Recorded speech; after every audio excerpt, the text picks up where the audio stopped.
대한민국의 조용기 목사님을 소개합니다. 오늘 저는 여러분과 함께 성공적인 대인관계를 위하여라는 제목으로 말씀을 나누고자 합니다. 인간은 사회적인 존재입니다. 인간은 어찌할 수 없이 혼자 살 수는 없습니다. 태어날 때부터 부모와 형제와의 관계를 맺으며 성장하면서 학교, 동창, 이웃, 상하관계 속에 살아야만 합니다.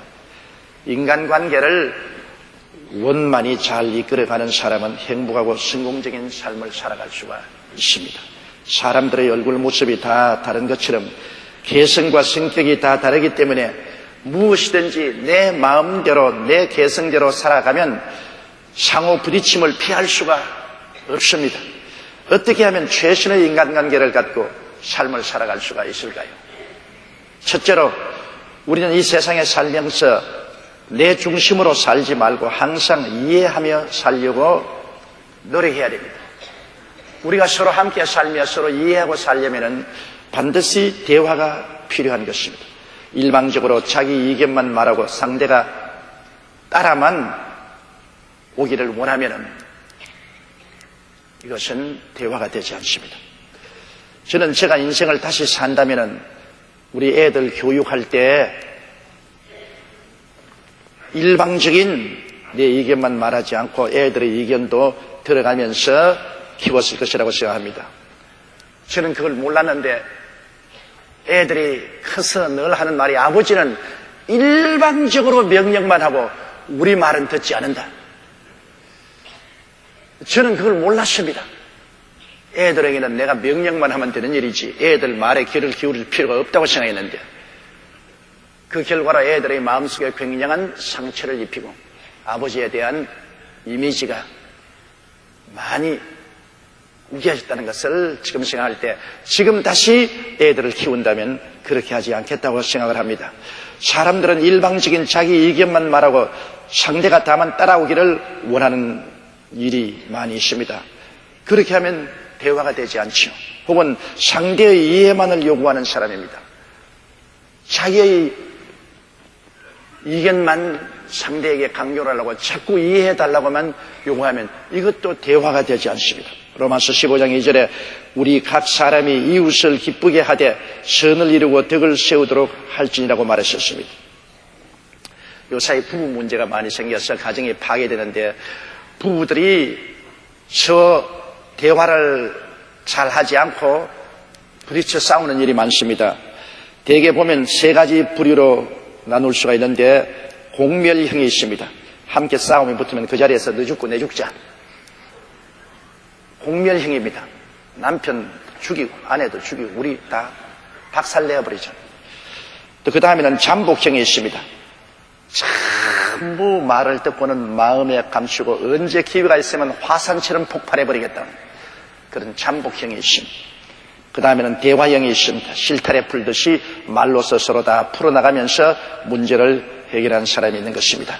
그렇기 때문에 대화가 우리가 서로 이해하려고 노력하는데 절실히 필요하죠. 상대의 말에 귀를 우리가 기울일 줄 알아야 되는 것입니다. 최선을 다하여 상대의 말을 이해하려고 우리는 노력을 해야 됩니다. 아예 상대를 이해 안 하려고 하면 들을 필요 없죠. 상대의 말에 귀를 기울여야 됩니다. 남편의 말에 귀를 기울이고 아내의 말에 귀를 기울이고 자식의 말에 귀를 기울여야 되는 것입니다. 야고보서 1장 19절에 사람마다 듣기는 속히 하고 말하기는 더디 하라고 말하고 있는 것입니다. 의사소통의 약 50% 이상이 듣는 데 사용되는 것이므로 급한 입보다 참는 귀가 더 설득력이 있습니다. 남에게 말하는 것보다도 들어주는 것이 굉장히 설득력을 가지는 것입니다. 그러므로 상대의 말을 들어보고 이해가 안 되는 것은 솔직히 질문을 하세요. 내 생각과 다르고 틀리고 오해된 말을 해도 중간에 말을 끊지 말고 숨은 생각이 뭔지 알려고 이해를 하고 질문을 해야 됩니다. 잠언서 12장 18절에 지혜로운 자의 혀는 양약 같다고 말했습니다. 말이 우리의 병을 고치는 양약 같다. 얼마나 좋은 말입니까? 그러므로 상대에게 이해 안 되는 것은 질문을 해요. 무조건 하고 오해하지 말고 남편의 말이 이해가 안 되면 남편에게 그 무슨 말이냐 물어보십시오. 아내에게도 부드러운 말로 그것이 무슨 말인지 부모에게도 자식에게도 이웃에게도 물어보아야 되는 것입니다. 그리고 어찌하든지 우리가 서로 대화를 할 때 상대의 처지에서 서서 생각해 보려고 할 수 있습니다. 자꾸 그럴 수가 있느냐 하면 마음에 분노가 생깁니다. 우리 교회 고등학교 영어 선생을 하시던 어른이 한 번 굉장히 학교에서 어려운 일을 당했답니다. 동료 교수에 대해서 너무나 마음에 분노가 차고 저 사람이 그럴 수가 있느냐? 하루 종일 마음에 고통이 당했는데 나중에 기도를 하니까 성령께서 마음에 말씀하기를 그럴 수도 있다. 그 말씀을 듣고 그래 그럴 수도 있다니까 그만 속이 싹 풀려버리더랍니다. 여러분, 그러므로 항상 어떻게 그럴 수가 있느냐, 그렇게 하면 마음에 괴롭지만 인생을 살아가면서 그럴 수도 있다, 그러면 마음이 풀리는 것입니다. 빌립보서 2장 4절에 각각 자기 일을 돌아볼 뿐더러 또한 각각 다른 사람의 일을 돌아보라.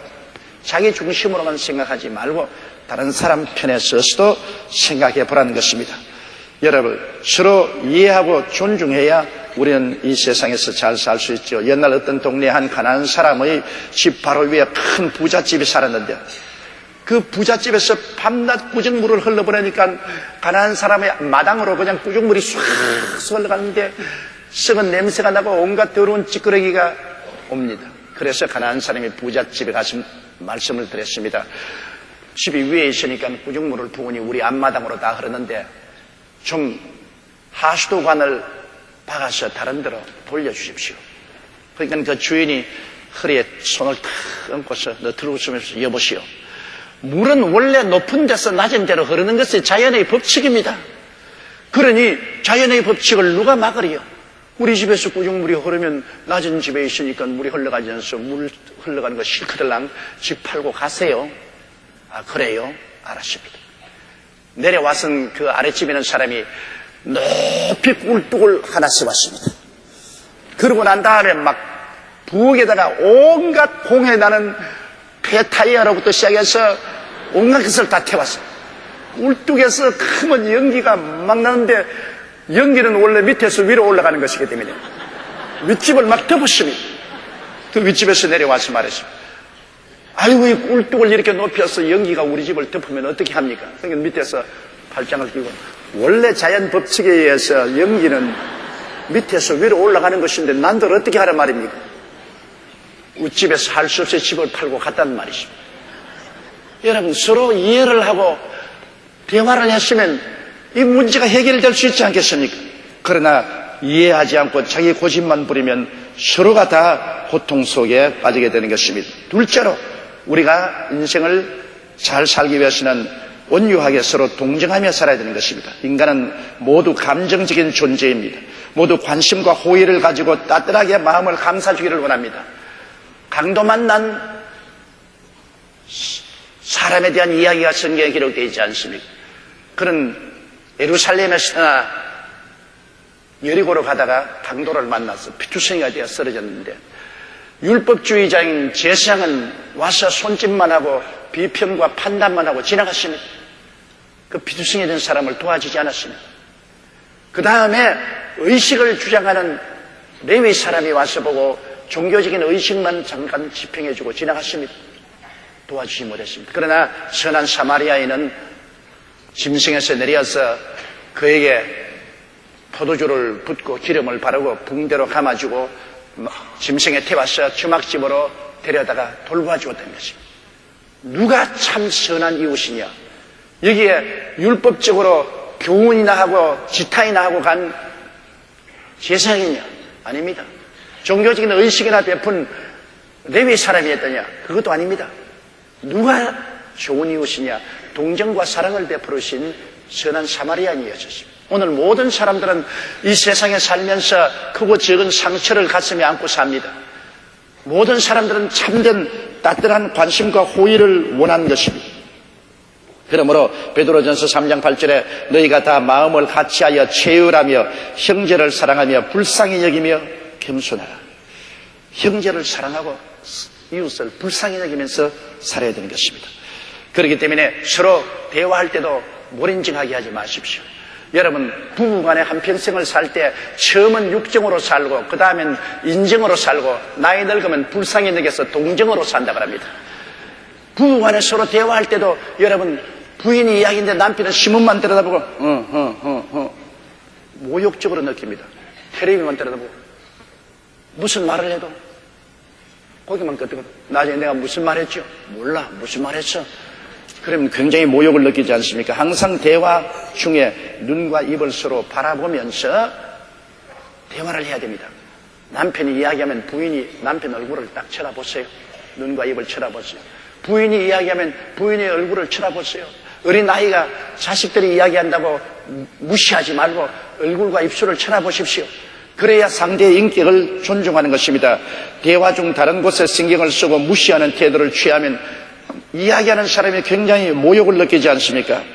그러므로 대인관계의 기본이 경청하고 이해시키는 것입니다. 미국 카네기 공대 졸업생이 조사해 본 결과에 직장과 사업에서 성공한 요인을 살펴보니 지식이나 기술은 단지 5%에 영향을 미치지 못했습니다. 85%는 입, 손, 발을 통한 성실한 인간관계가 성공으로 이끌었다는 것을 발표했었습니다. 여러분, 그러므로 진지한 태도로 관심을 표명하고 동의와 이해가 될 때는 머리를 끄덕이고 미소를 지어 주십시오. 그건 가장 가까운 부부 간에도 그렇고 부모 자식 간에 그렇습니다. 이웃 간에도 서로의 대화 중에서 이해가 될 때는 머리를 끄덕하고 미소를 지어주면 말하는 사람이 마음의 기분이 굉장히 좋습니다. 대화 중에 적대적인 표현을 하지 말아야 내 얼굴에 찡그리고 적대감을 가지고서 이웃을 노려보면 말하는 사람이 움츠리지 않습니다. 사람이 말을 할 때 마음에 거스리더라도 얼굴을 찌푸리지 말고 적대 감정을 나타내지 말아야 되는 것입니다. 전도할 때나 부부간에 논쟁을 해서 이기면 백해무익입니다. 전도할 때 서로 하나님이 살아계시냐 안 살아계시냐 논쟁을 합니다. 내가 이기면 그 사람 절대 예수 안 믿습니다. 그러니 전도할 때 전도만 하고 저쪽에서 거역하고 반역하거들랑 그냥 듣고 논쟁은 하지 마십시오. 논쟁해봤자 소용이 없어요. 부부간의 싸움도 그렇습니다. 남편이 이기면 찬밥 먹고 아내가 이기면 남편이 밖으로 돕니다. 그러니 부부간 싸움에 이기는 것마다 손해가 없습니다. 여러분, 그저 부부간 싸움은 지는 것이 이기는 것입니다. 잠언서 15장 1절에 유순한 대답은 분노를 쉬게 하여도 과격한 말은 노를 격동케 한다고 말했습니다. 잠언서 25장 15절에 부드러운 혀는 뼈를 꺾느니라. 어마어마한 말입니다. 부드러운 말을 하면 그것이 상대방의 뼈를 꺾어요. 강한 말을 하면 상대의 뼈를 강하게 만들어주는 것입니다. 그러므로 가까운 사람끼리 부모 자식 간이라도 부부 간이라도 이웃에 부드러운 대답을 하면 뼈를 꺾습니다. 원수가 한 길로 왔다가 7길로 물러갑니다. 그러나 강한 말은 뼈를 강하게 합니다. 하나님께서 망하게 하려고 하는 사람이나 나라는 완악하게 만듭니다. 바로왕의 마음을 완악하게 만든 것은 하나님이었습니다. 자꾸 바로의 마음이 완악해져서 결국에는 홍해수가에서 왔다가 홍해수에 들어가서 다 죽었습니다. 사람이 마음의 강성을 가지면 부러지고 망하게 된다는 것을 알아야 됩니다. 동의와 동정은 개별적이죠. 내가 동의는 하지 않더라도 동정은 할 수 있는 것입니다. 다른 사람 말하는데 내가 다 동의는 못하죠. 동의 못한다고 주먹을 휘두르고 싸워서는 되지 않지 않습니까? 동정은 해야 돼요. 동정은 남의 경우를 이해하고 같은 느낌을 가지고 남의 불행을 가엽게 느끼어 온정을 베푸는 것입니다. 마음은 동정을 합니다. 그러나 동의는 하지 않아도 괜찮습니다. 디모데전서 6장 18절에 선한 일을 행하고 선한 사업에 부하고 나누어 주기를 좋아하며 동정하는 자가 되라고 성경은 말하고 있는 것입니다. 여러분, 이솝 우화에 보면은 두 친구가 산길을 가다가 한 친구가 보니까 곰이 숲에서 나오거든. 그러니 자기만 살겠다고 친구에게 피하라고 말다라고 달려가서 나무 위에 기어 올라가 버렸어요. 늦게야 친구가 보니까 곰이 가까이 왔습니다. 그래서 못 달아난 친구는 땅에 엎드렸습니다. 왜냐하면 곰은 죽은 동물은 먹지 않습니다. 아예 엎드려서 죽은 채 하고 있었습니다.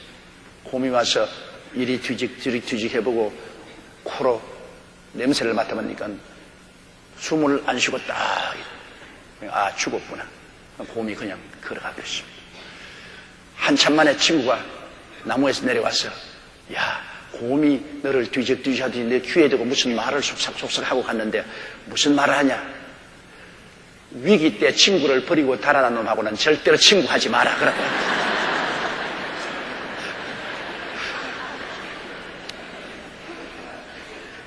서로 동정할 수 없으면 친구가 되지 말아야 됩니다.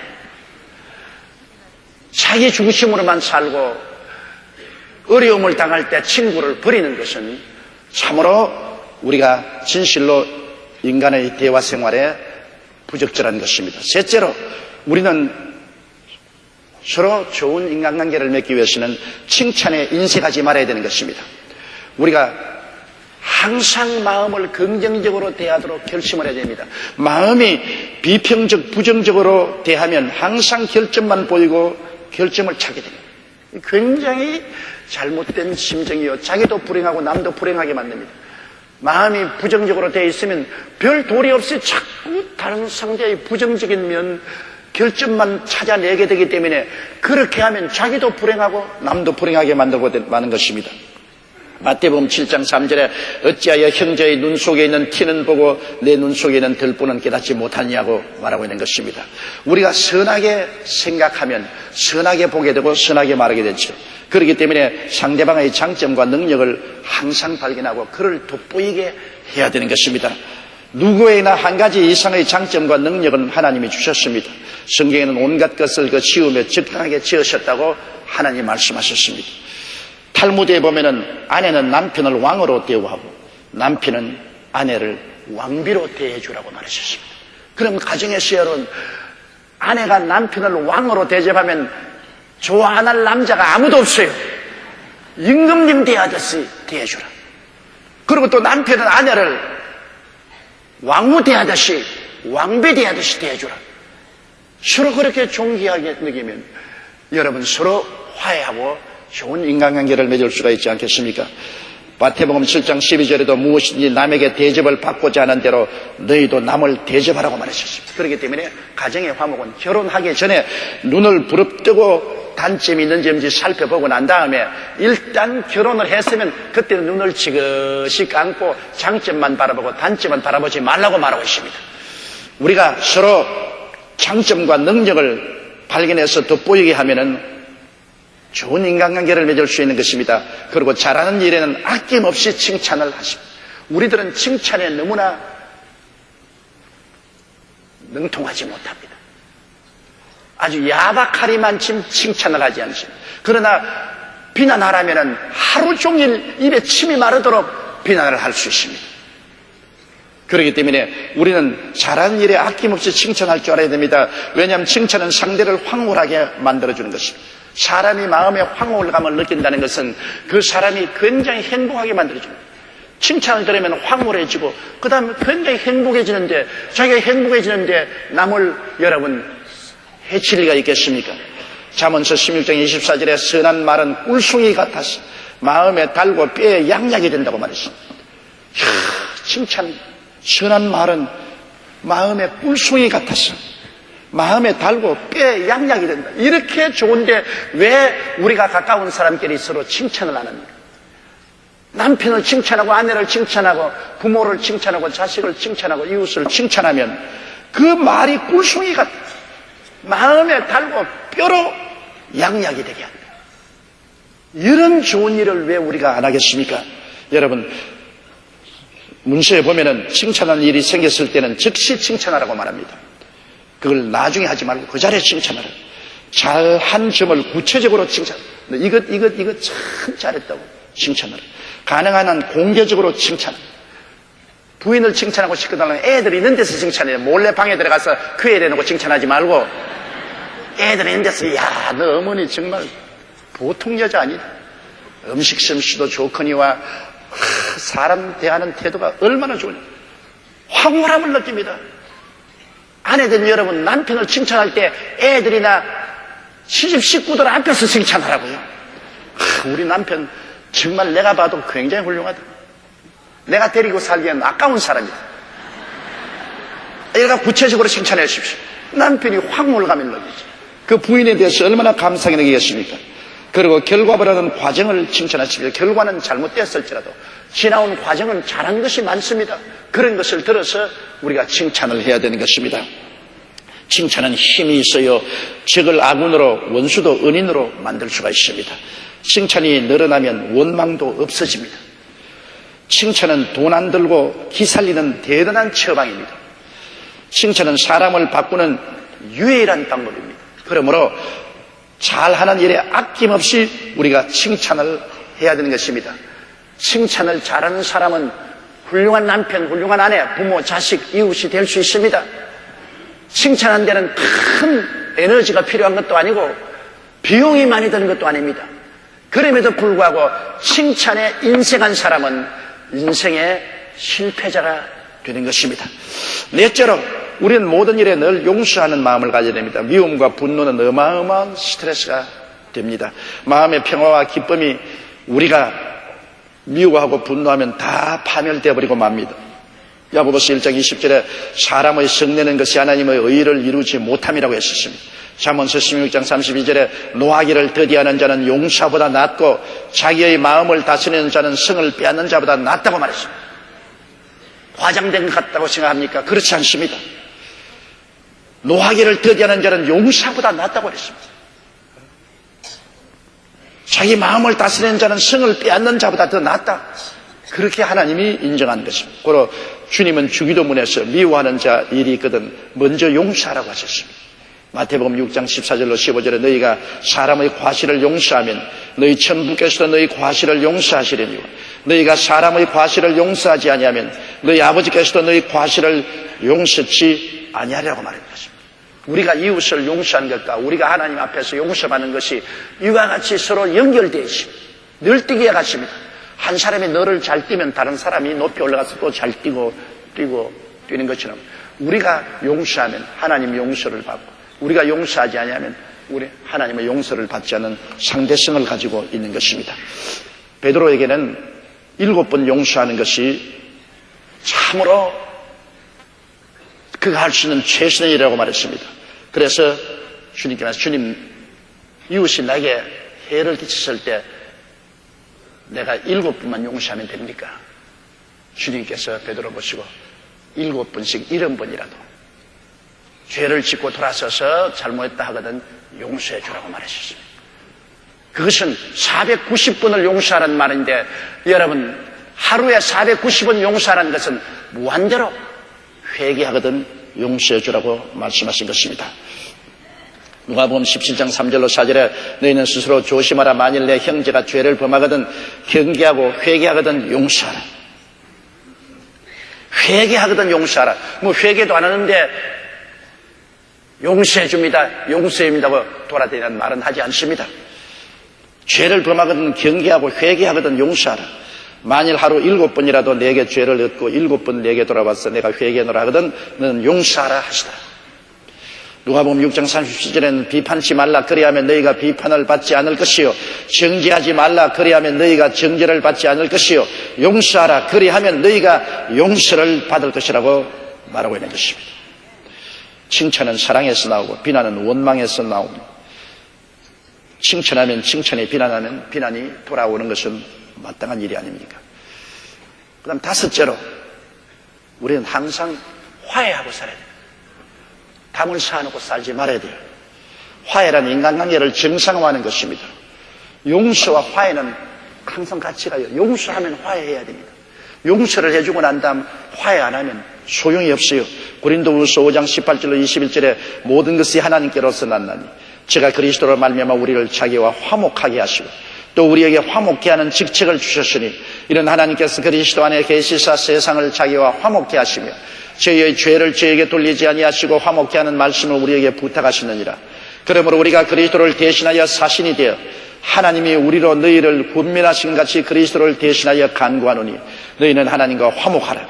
하나님이 죄를 알지도 못하신 자로 우리를 대신하여 죄를 삼으신 것은 우리 하여금 저희 안에서 하나님의 의가 되게 하려 하시며 예수 그리스도를 통해서 용서하고 우리를 의롭게 만드신 하나님은 우리가 하나님과 화목하를 말해요. 용서는 상대적으로 용서를 받는 것인 화목은 서로 교제가 이루어지는 것을 말하는 것입니다. 용서의 완성이 화해인 것입니다. 미움의 담을 흘려버리는 것이 예수님의 십자가를 통해서 하나님은 용서하시고 인간과 만물과 화해하신, 하나님과 화해하심으로 우리는 지금 예수 이름으로 하나님의 성전에 마음대로 들어갈 수 있습니다. 용서만 받았을 때는 움츠리고 있지만은 화해를 했을 때는 웃음소리가 성전에 가득합니다. 우리 하나님 앞에 예수 그리스도 이름으로 우리가 찬미하고 감사하고 나가면 하나님의 웃음소리가 성전에 가득하십니다. 왜? 용서했을 뿐 아니라 우리가 화해했기 때문인 것입니다. 우리가 부부간에 싸웠을지라도 서로 용서하고 난 다음 그 다음에는 악수하고 서로 포옹하고 화해해야 되는 것입니다. 용서는 했지만 화해는 못한다. 내 눈에 흙이 들어갈지라도 나는 화해는 못한다. 그렇게 한 사람 많이 있어요. 용서하고 난 다음에 화해하지 못하면 그 용서는 얼마 있지 않아요. 효과가 없어져 버리고 마는 것입니다. 에베소 2장 14절에 그는 우리의 화평이신지라 둘로 하나를 만드사 중간에 막힌 담을 허셨다고 말하셨습니다. 골로새 1장 20절에 그의 십자가의 피로 화평을 이루사 만물 곧 땅에 있는 것들이나 하늘에 있는 것들을 그로 말미암아 자기와 화목해 되기를 기뻐하신다. 하나님 보십시오. 우리하고 화목되기를 원하시는 것입니다. 데살로니가전서 5장 15절에 삼가 누가 누구에게든지 악은 악으로 갚지 말게 하고 오직 비차 대하든지 모든 사람을 대하든지 항상 선을 쫓아라. 나는 아주 어린아이 같은 이야기를 들어본 적이 있어요. 옛날에 저희 목사고 은사인 루피 리처드 목사님이 부산에 계시는데 존 허스턴 목사님이 선교사로 한국에 와서 그 리처드 목사님 마당에 인식하는 주거용 차를 떼놓고서 그 집에서 잠시 머물렀습니다. 그런데 이 리처드 목사님이 여러 가지 면에서 허스턴 목사님하고 뜻이 안 맞았어요. 하루는 대판으로 잡았습니다. 그러고 난 다음에 목사님이 뛰어와서 마당에다 줄을 끄었습니다. 그 주거용 자동차하고 자기 집하고 줄을 쫙, 요 건너만 오면 가만 안 둔단 말이죠. 그래서 어린아이 장난 같습니다. 노인들이 싸워가지고서 줄을 꺼놓고 나도 너 건너갈 테니까 너도 건너오지 마라. 그렇게 했다가 나중에 서로 용서하고 그 다음에는 하루 나오더면 줄을 발로서 싹싹 지워버리더랍니다. 그러니까 용서했으니까 이제 건너와도 괜찮다. 여러분 항상 마음에 줄을 그어놓으면 안 돼요. 용서했으면 줄을 지워버려야 돼요. 우리는 서로 화해해야 되는 것입니다. 하나님 아버지께 나갈 때 어떤 마음으로 나갑니까? 우리는 용서받았다고만 생각하면 안 됩니다. 용서만 받았을 뿐 아니라 하나님과 화해했습니다. 그러므로 화목하다고요. 용서만 받았다면 마음에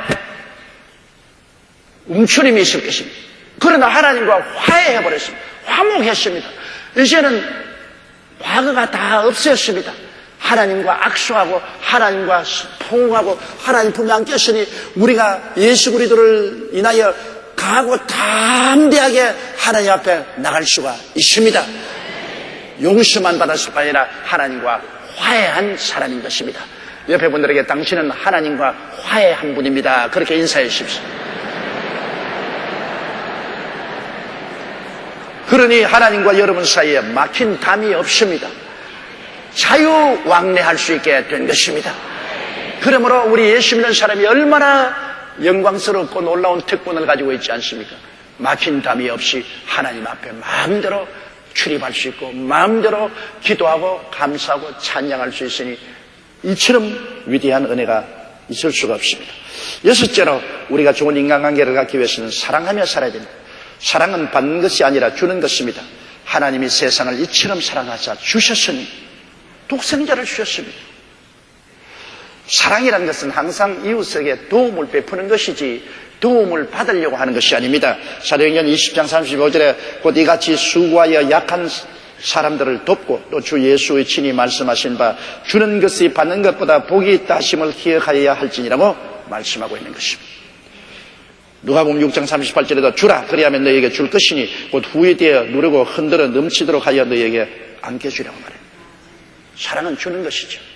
똑같은 요단 강물을 받는데 요단 강물을 받아서 자꾸 밑으로 보내주는 갈릴리 바다는 물이 청명하고 고기들이 많이 살고 그 물을 가지고서 온갖 농경수로 식수로 사용하십니다. 그러나 똑같은 요단강 물을 받는 사해는 어떠합니까?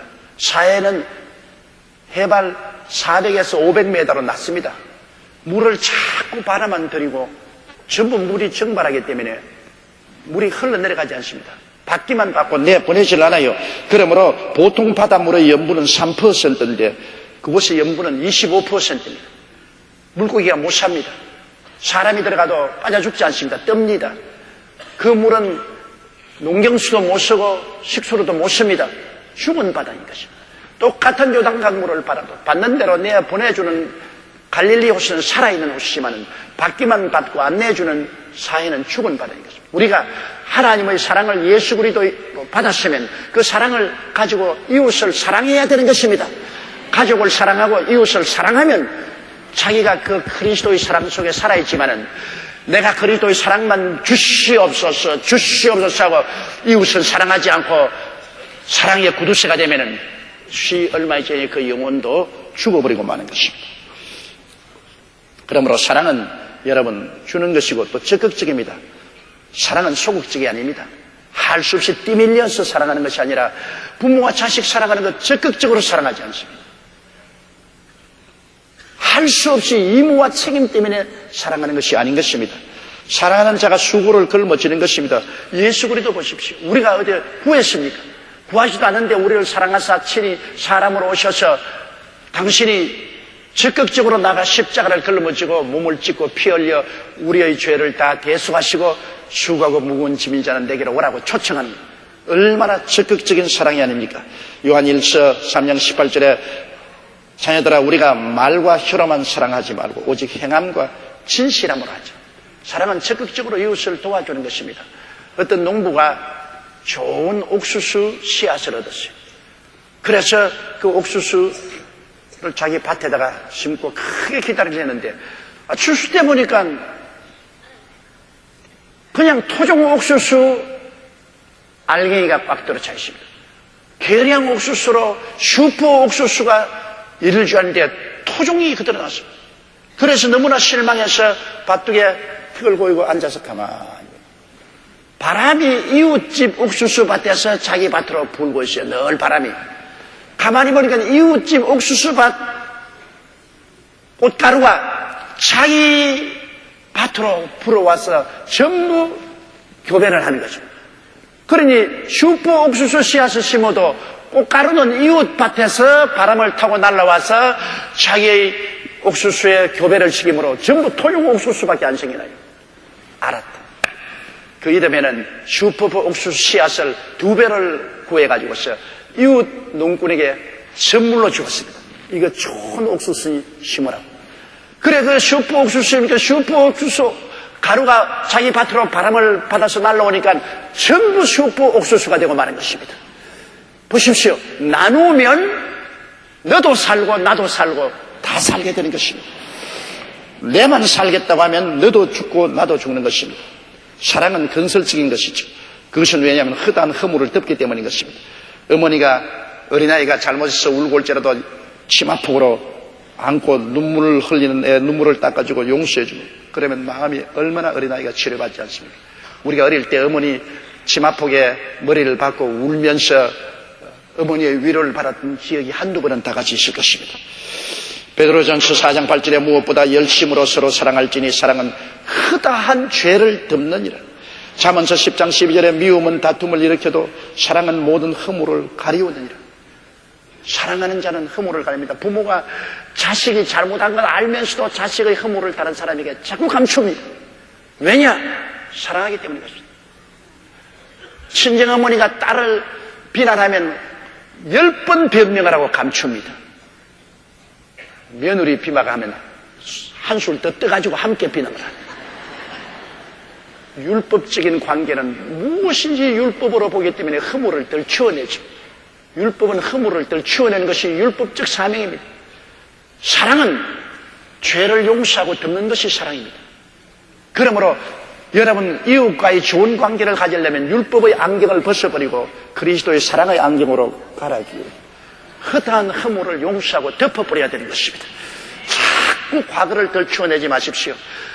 더구나 여성들은 기억력이 너무 좋아서 부부 싸움하면 시집 올 그때부터 시작해서 살아온 거 다 덜추어냅니다. 남편에게 그냥 내가 시집 올 때 당신 얼마나 날 고생시켰으며 과거에 얼마나 내 눈물로 살았는지 내가 정말로 가슴에 피맥을 갖고 살아온다.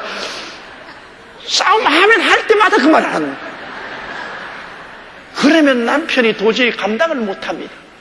과거는 용서했으면 다 잊어버려야 돼요. 과거를 들추어내지 마십시오. 남편도 아내도 부모도 자식도 이웃도 친구가 되고 서로 좋은 관계를 맺으려면 과거의 허물을 들추어내지 마십시오. 용서하고 덮어버리십시오. 하나님께서 우리 죄를 기억도 안 한다고 말하셨습니다. 전지하신 하나님이 무엇 하나 모르지 것이 없는 하나님이 예수님의 보혈로 씻은 우리들이 하나님 나라에 들어오면 우리의 과거를 기억도 아니하신다고 말씀하는 것입니다. 그처럼 하나님은 우리 죄를 용서하시고 덮어버린 것입니다. 잠언서 10장 12절에 미움은 다툼을 일으켜도 사랑하는 모든 허물을 가리운다.